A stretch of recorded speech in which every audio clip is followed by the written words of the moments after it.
Hey, what's up, everybody? This is NorbCam coming at you on this beautiful Monday here in the Pacific Northwest. Fall colors are out, the sun is out, and the Seahawks are 5-1 after the win over the Cleveland Browns.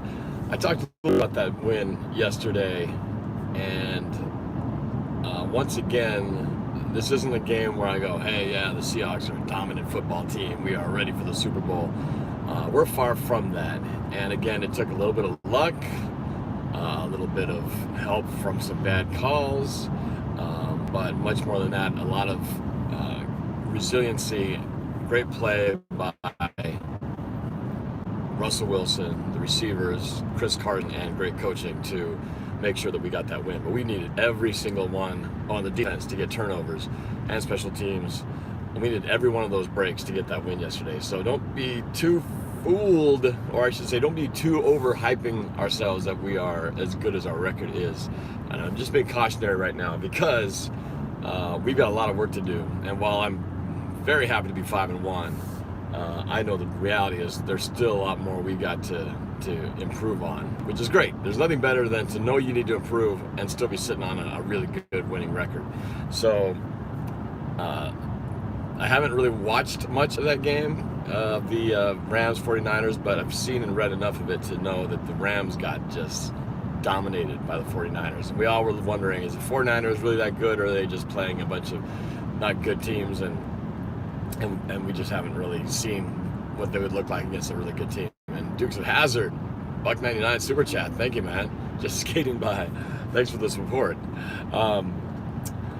The 49ers looked like the real deal. I said that even against the Cleveland Browns. And like I said, the Cleveland Browns yesterday, if not for some bad quarterback / receiver play with some of those turnovers and a little help from the refs, Cleveland could have blown us out. I mean, they started out already 20-6, and it took every bit of our energy and power to get back and win that game.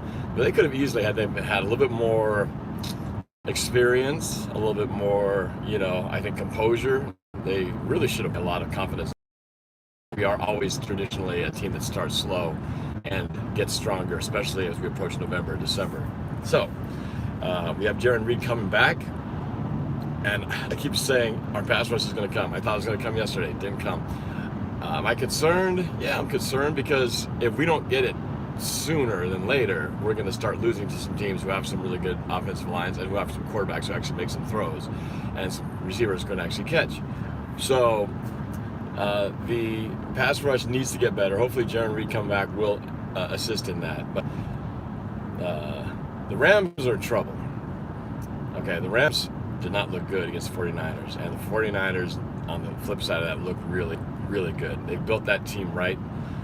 They've got a good quarterback, they've got a running game, they've got speed, they've got a defense, a mix of young guys, really good up front, defensive line, and experienced DBs. Obviously Richard Sherman still got plenty of game left, and more importantly, he provides that team defense leadership and veteran presence, which is exactly what helped the Seahawks get through their bad start yesterday.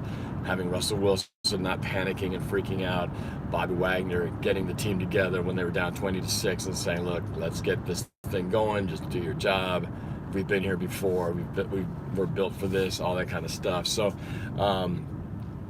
that kind of stuff helps a team, and I think that, again, that's why the Browns didn't. They don't have that. They're not used to winning. They don't have the experience. They got a first-year coach. All that stuff comes into play. 49ers, on the other hand, they've got a little bit of all that stuff in terms of experience. They've got a good head coach, creative offensive play designs, and they've got a hell of a pass rush too. So Jared Goff was under duress, and as I've said before, Jared Goff is a quarterback who, you give him enough time to stand around, he'll have success, but you get him under pressure, he falls apart like a cheap suit. So that's a lot of quarterbacks. That's why we need to get pressure. That's how you beat the Patriots. That's how you beat Patrick Mahomes. If you can't do that, you're not going to beat those teams when it comes to playoff time. So we've got to get our pass rush going on. That is paramount. So that's probably the biggest thing. And then, I was talking to Pat, my buddy Pat, my season ticket holder buddy, on the phone this morning. We were talking about the defensive play, and how while we did get interceptions, I thought our cornerbacks played well, and Denver Thompson made another interception, which is great. It still feels like too many explosive plays, both in the running game and some big pass plays. It really makes you appreciate what we had in our safeties in the Earl Thomas Cam Chancellor combination, because you had you had the best of both worlds. You had an all-world safety who could cover anything deep. You never had to worry about him getting beat deep. And then you had a monster guy in the middle who instilled fear in anybody coming across the middle. So you had the deep covered and you had the middle covered. And of course, this is before all the rules where you can hit guys over the middle and all that stuff. So Cam Chancellor probably wouldn't be as effective now as he was back when he could still hit guys like he did. But nevertheless, he was a great cover, strong safety, and besides being a physical one. And so really miss that presence. Those guys were so good, and that's why Cam Chancellor was my favorite player, because of just the way he played and the way he not only hit, but people knew that they'd get hit, and so they changed their way of running routes. They didn't want to be anywhere near coming across the middle, which is what we get. It gets a lot of us at times, those crossing routes that eat us alive sometimes. So found myself missing those good old days of the best pair of safeties we've ever had. But we don't have that anymore. So in fact, that Earl Thomas is coming back this Sunday to face us. Mr.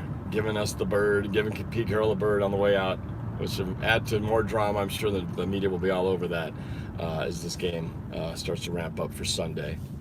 The return of Earl Thomas to CenturyLink Field to face his old team. It will be fun to watch. I'll be keeping very close to watching that. And I'll get into more of a breakdown of what to expect against the Ravens. I'll probably collab with a Ravens YouTuber to discuss the ins and outs of what the Ravens have been doing. They've got a pretty amazing quarterback over there who can really run the ball, Lamar Jackson, and we'll have to see what else they've got up their sleeve. But now, just kind of looking at the NFC West, clearly we've got the old rivalry of the Seahawks and the 49ers has been revived, and if things keep going the way they're going within that matchup, just like the good old days of the 2012, 2013, when Russell first came onto the scene against Colin Kaepernick. It's going to be Wilson, Garoppolo now, and Sherman, of course, on the other side, which is great, because I think this division is better when we are the two best teams in the NFC West. Can't wait to find out when we go head-to-head how we stack up. But for now, I'm very glad that we got the win. I'm very sad, though, that we lost Will Dissly. Pretty for sure he's out for the season with a torn Achilles, and that's really unfortunate for us. So, but we do have reinforcements on the way. Ed Dixon will be coming off the injury reserve within a couple of weeks, I believe. So we will have some more tight end help.